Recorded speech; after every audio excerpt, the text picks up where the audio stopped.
एक पंडित जी थे, वो नहाने गए सवेरे सवेरे। पहले तालाबों में नहाते थे लोग, उनके यहाँ तालाब था।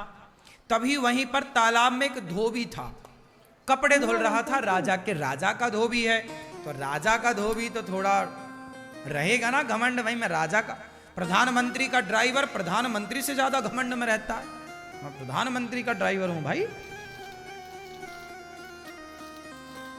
गुरु तो गुड़ चेला शक्कर हो गया। हाँ, गुरु तो गुड़ रहा, चेला शक्कर हो गया। ऐसे ही है। धोबी भाई साहब धुल रहे थे कपड़ा, पंडित जी आए। पंडित जी बड़े भक्त थे, भगवान के उपासक थे।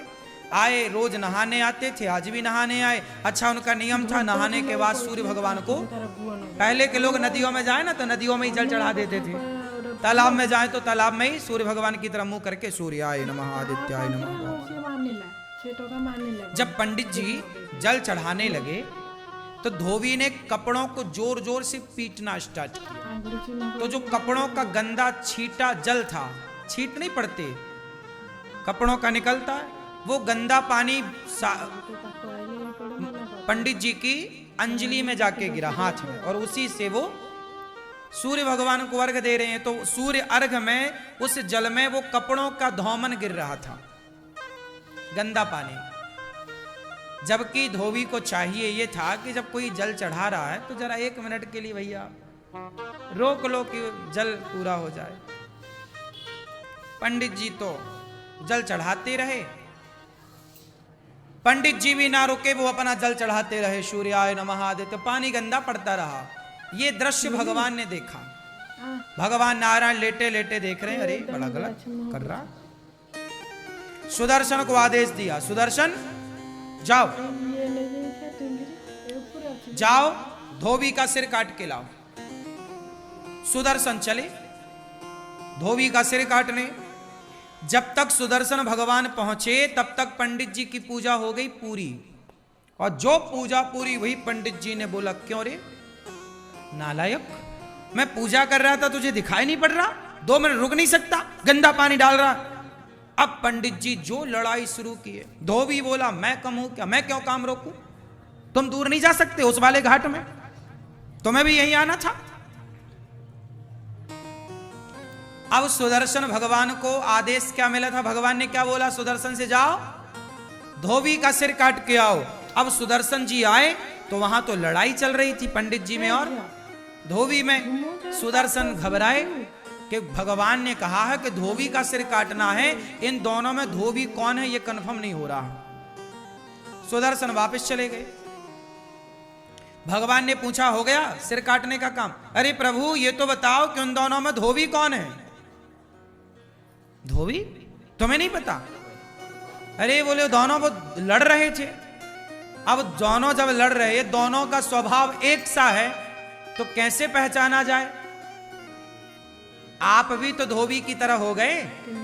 यदि धोबी गलत था तो पंडित जी आप भी तो उससे लड़के उसकी तरह हो गए। अब उसमें और आप में अंतर क्या रहा? तो सुदर्शन भगवान बोले, वहां तो 2 धोबी हैं, किसे काटना है बताओ? सुदर्शन भगवान से भगवान ने कहा, तुम वापस आओ, किसी को मत काटो। क्या मतलब हुआ इसका? क्या सीखा आपने इस कथा से? जब जवाब आप स्वयं देते हैं तो भगवान चुप हो जाते हैं कि जवाब तो आपने दे दिया। पंडित जी ने जवाब ना दिया होता उस धोबी को तो भगवान जवाब देते कि नहीं? इसलिए कोई आपको गाली दे, आपको अपमानित करे, आप तो सॉरी कान पकड़ लो, भैया आप सही हम गलत। आप जवाब नहीं देते तो ईश्वर जवाब देते हैं, और आप जवाब दे देते हैं तो भगवान ठंडे पड़ जाते, भैया तुम ही निपटो सुलझो, फिर हमें काहे, तुम कर लो। जब तुझसे ना सुलझे तेरे उलझे हुए धंधे, तब भगवान के इंसाफ पे छोड़ दे ए बंदे, वही तेरी मुश्किल आसान करेगा। जो तू ना कर सका वो भगवान करेगा। जो आपसे नहीं होता ना वही भगवान करते हैं। इसलिए जवाब मत दो। क्यों मेरी माँ? जवाब ना देना चाहिए। मैं केवल सुना नहीं रहा हूं कथाएं, मैं इन सब पे अमल भी करता हूं, इसीलिए तुरंत एक वीडियो बना के डाल देता हूं। सॉरी शक्तिमान, कोई भी बात हुई, हाँ, क्षमा बहुत बड़ा हथियार है ये क्षमा। जो तलवार नहीं काट सकती ना, वो क्षमा की तलवार काट देती। क्यों जी, बात सही है। दुशासन ने द्रौपदी से क्षमा मांग ली होती, दुर्योधन ने द्रौपदी से क्षमा मांग ली होती कि मैंने तेरे कपड़े उतारे द्रौपदी, गलती हो गई, क्षमा। एक क्षमा मांग ली होती दुर्योधन ने, तो क्या महाभारत होता? बच जाते ना लाखों लोग कटने से। हाँ, ये जो क्षमा की तलवार है ना मेरी माँ, ये लोहे की तलवार से ज्यादा शक्तिशाली है या नहीं? कितने लोग मानते हैं इस बात को कि ये सॉरी की तलवार, क्षमा की तलवार बहुत सारी तलवारों को उठने से रोक देती है। हाँ या ना? समझ लेना मेरी माँ। इसलिए झगड़ा होगा ही नहीं यदि आप मेरी बात मानो तो। कोई झगड़ा नहीं, छुट्टी। तो पति को रोज एक सॉरी बोलो, पत्नी को रोज एक सॉरी बोलो, और सास को 2 बोल दिया करो, बड़ी है ना। पिताजी को 1 बोलो, ससुर को 1 बोलो, पति को 1 बोलो, पत्नी को 1, पर सास को, और सासू मैया आप भी बहू को 3 सॉरी बोला करो। एक इसलिए कि तेरे बाप ने तेरी जैसे पैदा कर दी, सॉरी। एक मेरे बेटे का मैंने तेरे से ब्याह कर दिया, सॉरी। और एक तू मेरे ऊपर चढ़ाई कर रही, इसके लिए सॉरी। हाँ। तो सास बहू को कितनी सॉरी बोले? 3।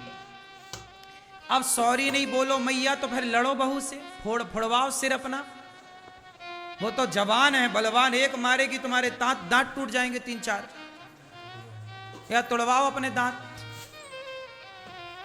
बहू से नहीं लड़ना चाहिए, बहू बलवान है, अभी उसका समय है। अभी बहू का क्या है? जवानी है, समय है, रुतबा है। जब ये खुद बूढ़ी होगी तब अक्कल आएगी इसे। जवानी अंधी होती है, मैंने सुना है। ये बात सही है कि गलत है? क्या होती है जवानी? क्या होती है? क्यों भैया, जवानी क्या होती है? हाँ, इसलिए अंधी जवानी में उन्हें दिखता ही नहीं कि माँ भगवान होती है, पिता भगवान होता है। काश वो आंखों की पट्टी हटती तो माता पिता में भगवान नजर आते, फिर भला कोई जवान बच्चा, बहू या बेटा अपने बूढ़े माँ बाप का सम्मान क्यों ना करता, अपमान क्यों करता? अंधा है इसलिए तो बाप में भगवान नजर नहीं आया। जवानी है ना साहब, खून गर्म है, अंधी है। इसलिए सास को कहती है बुढ़िया ज्यादा बोल मत, क्योंकि ये बहू नहीं बोल रही है, ये उसका समय बोल रहा है। लेकिन समय अर्जुन का था कि वो महाभारत जीत गए, लेकिन वही अर्जुन का जब समय बिगड़ा तो जंगल के भीलों से हार गए थे। बोलो हाँ, अर्जुन किसको हराए? महाभारत में सबको हराए। अर्जुन बड़े धनुर्धर हैं, बोलो हाँ, लेकिन वो बड़े धनुर्धर अर्जुन, महाभारत को जीतने वाले अर्जुन, जब समय बिगड़ा तो जंगल के भीलों से हारे थे कि नहीं? जब द्वारिका से भगवान कृष्ण की पत्नियों को लेकर आ रहे थे तो रास्ते में जंगल के भील मिल गए और युद्ध हुआ, हार गए, टिक ना पाए अर्जुन, भागना पड़ा, छीन ली भगवान की पत्नियों को। हाँ, अर्जुन का अभिमान मिटाने के लिए भगवान ही कोल भील बन के आए थे, ताकि घमंड में अर्जुन ना रहे। हम जीते हैं इसका मतलब हम नहीं जीते भाई, समय ने जिताया है। और हम हारे हैं तो हम नहीं हारे। आप कुछ भी नहीं हैं, आप कुछ भी नहीं हैं, समय आपको सब कुछ बनाता है। समय अच्छा है तो लोग आपके पांव धोते हैं, पांव पे गिरते हैं।